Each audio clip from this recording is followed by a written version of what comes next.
tahun. Ya, ini ceritanya begitu. Lalu apa akibatnya? Pada umur 1 sampai 20 tahun memang bersenang-senang. Masa anak kalian gak senang ya? Bangun ya, kasih makan, minum ya, mandiin gitu, kasih makan lagi, minum, tidur, mandi dua. Sekolah juga bersenang-senang sampai umur 20 bersenang-senang lah. Pokoknya gak pikir panjang. Lalu 30 tahun kemudian itulah waktu yang susah. Dia bekerja keras karena dia ambil dari sapi gitu ya. Wah, dia bekerja keras, kerja susah dan sebagainya. Banting tulang dikatakan, menopang keluarga.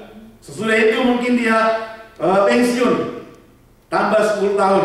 Sekarang kan sudah umur 50, tambah 10 tahun pensiun ya.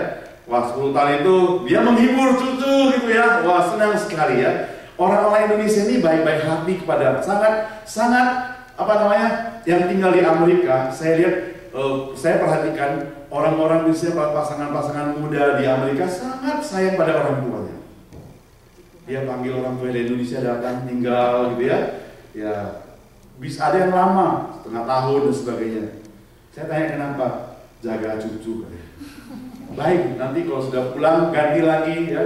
Kalau mertua sudah pulang ganti lagi, mamanya datang gitu. Ganti-gantian gitu ya. Jaga cucu gitu. Setengah tahun. Baik ya. Ya, sampai mamanya nggak betah. Jadi itu sisa 10 tahun dia gitu. Nah saudara, kemudian sisa 10 tahun berikutnya apa? Dia di rumah saja gitu ya, jaga rumah gitu ya. Anak-anak pergi pesta, dia nggak bisa ikut ya, sudah tua, nggak bisa makan, susah jalan dan sebagainya. Dia jaga-jaga rumah ya. Takut kalau ada orang datang ya, dan sebagainya.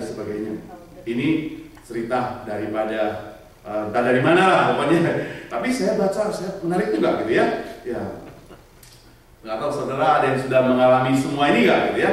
Ya, kalau saya masih separuh-separuh mungkin.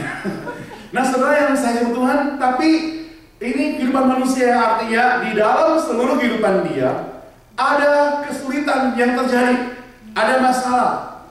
Tidak ada orang yang tidak masalah. Saya pernah bertanya dulu waktu saya masih remaja, kenapa hidup kita ini bermasalah? Maka sang pendeta mengatakan, mau tidak bermasalah?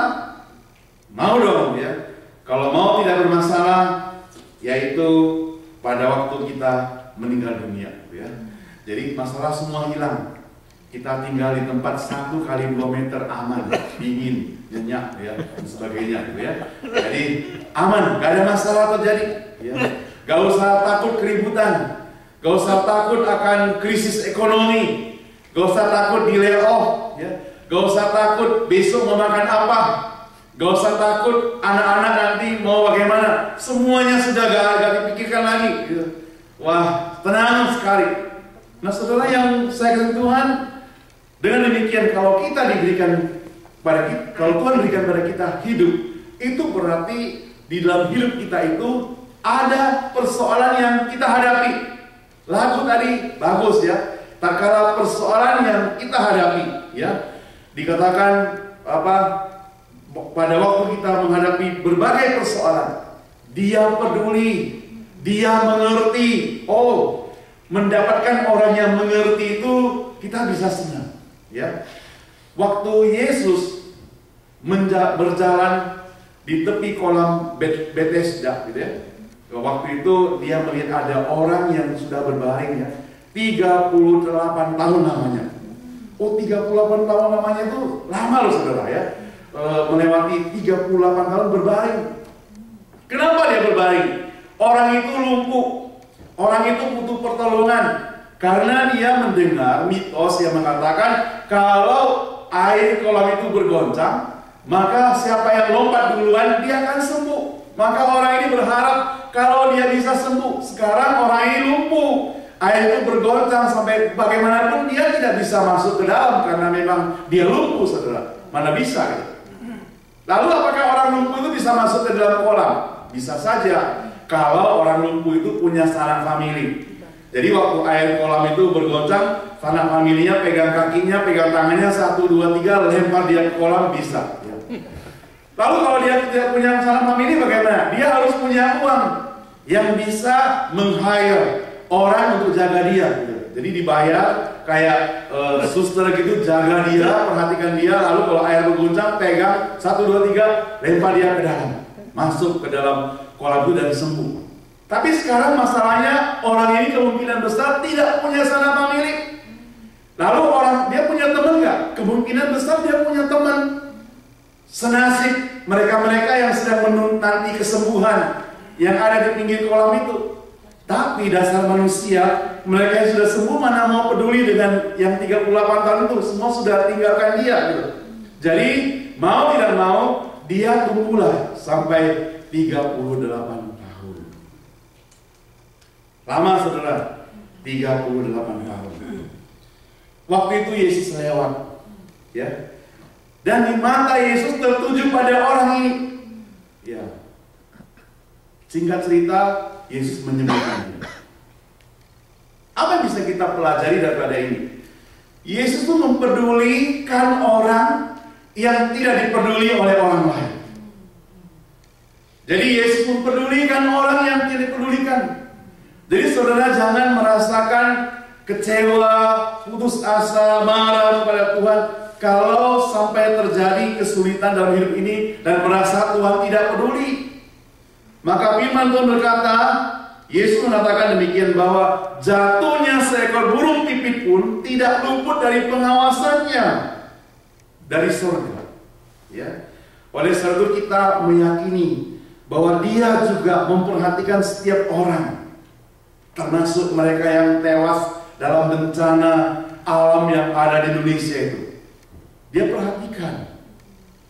Tuhan itu menciptakan desain yang indah, saudara. Sekarang lagi pergantian musim. Wah, kalau kita lewati jalan yang berpohon-pohon begitu ya, kita bisa lihat warna daunnya sudah mulai berubah, ya, menjadi kemerah-merahan, kekuning-kuningan. Oh, kalau difoto indah sekali. Yang lebih indah kalau saya yang foto, saudara. Ya, kelihatannya saya tampan sekali. Ya, padahal pohonnya saja. Nah, saudara yang saya Tuhan, kalau kita perhatikan Tuhan itu ciptakan yang luar biasa.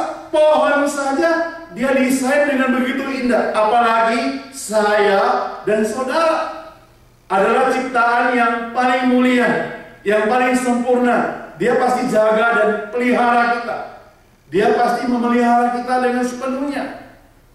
Nah saudara, itu sebabnya maka Tuhan kalau pelihara kita, bukan berarti kita bebas dari segala-galanya. Ya.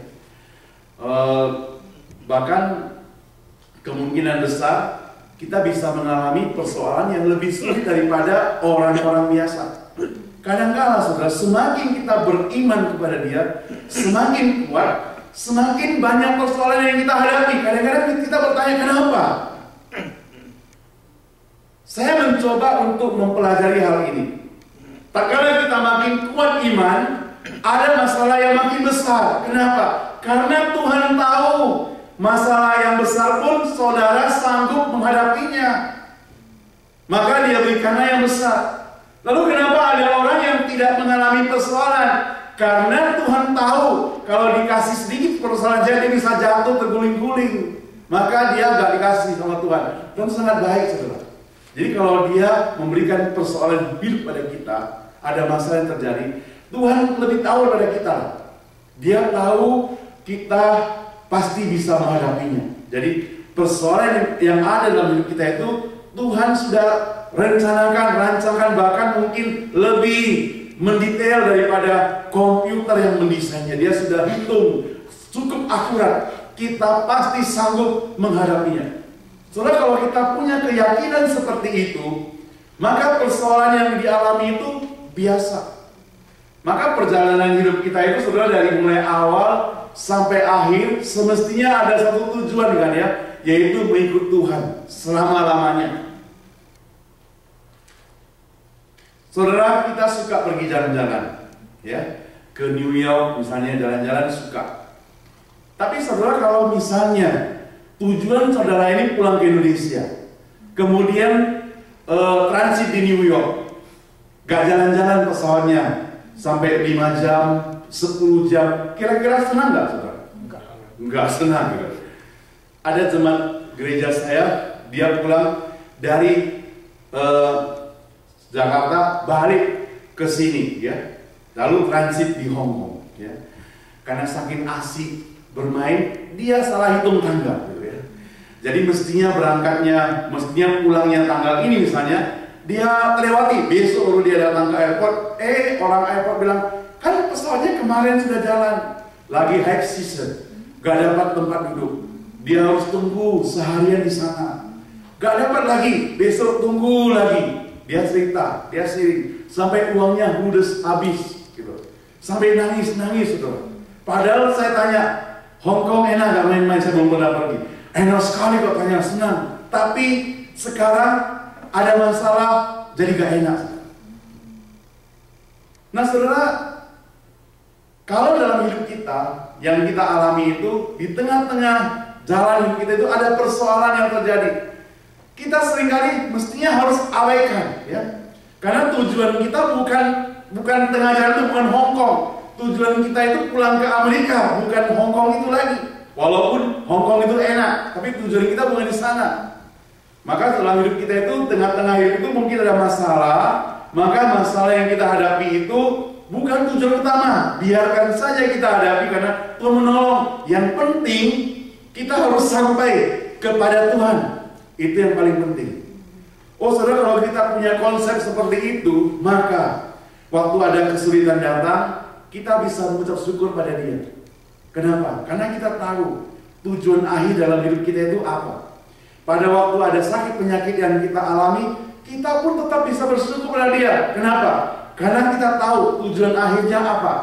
Bukan stuck di sini. Ya, ini yang sementara. Yang artinya Hong Kong itu sementara. Ya, New York itu hanya sementara. Engkau mempunyai tempat tujuan yang pasti, yang dimana engkau inginkan. Saudara yang saya kasih Tuhan, itu sebabnya maka murid-murid Yesus waktu menjerit pada Yesus, Yesus mengatakan, hai angin, hai badai, tenanglah. Maka angin badai pun tenang dan reda. Oh, kita sembah pada Tuhan yang seperti itu ya. Mari kita berdoa. Saudara, saya tidak tahu saudara datang dengan membawa persoalan apa yang saudara alami. Mungkin saudara bergumul dengan masa depan hidup ini. Atau mungkin ada sakit penyakit yang Anda derita. Atau mungkin ada persoalan-persoalan rumit yang sedang menggerogoti hidup saudara. Atau mungkin ada hal-hal yang membingungkan kehidupan Anda. Atau hal-hal yang meragukan. Mungkin saudara khawatir akan anak-anak saudara. Mungkin saudara khawatir akan pekerjaan saudara. Karena banyak tantangan, banyak rintangan, bahkan banyak saingan. Mungkin saudara khawatir akan bisnis saudara, dan sebagainya, dan sebagainya. Hari ini, kalau kita undang Yesus masuk dalam kehidupan kita dan menguasai hidup kita, maka kita tidak perlu khawatir. Ada nyanyian mengatakan, jangan kamu khawatir, burung pipit di udara, dicukupi semuanya, apalagi engkau yang diciptakan sempurna oleh Tuhan. Engkau dan saya akan dipelihara oleh Tuhan, karena engkau dan saya berharga di mata Dia. Saudara yang saya kasih Tuhan, siapapun kita hari ini, baik dia tua maupun muda, baik dia berpendidikan tinggi maupun tidak, Tuhan mengasihi kita sekalian. Siapapun kita, baik yang sudah lama percaya Yesus ataupun baru 1-2 hari percaya Tuhan, Tuhan mengasihi kita. Dia tidak pernah meninggalkan kita. Dia tidak pernah sejengkal pun melalaikan kita. Dia peduli akan kita sekalian. Mari kita berdoa. Bapa di surga, berkatilah kami semua. Berkati kehidupan kami, berkati pekerjaan kami, berkati kesehatan kami, berkati seluruh isi keluarga kami Tuhan. Kami pertaruhkan gereja ini ke dalam tangan Tuhan. Berkati hamba Tuhan, berkati para pengurus di tempat ini, semua yang terlibat dalam pelayanan. Kami rindu Tuhan, berkat-Mu yang berlimpah, kasih-Mu yang sungguh luar biasa, memelihara setiap kami semuanya yang berbakti di tempat ini. Dalam nama Tuhan Yesus kami berdoa. Amin. Terima kasih.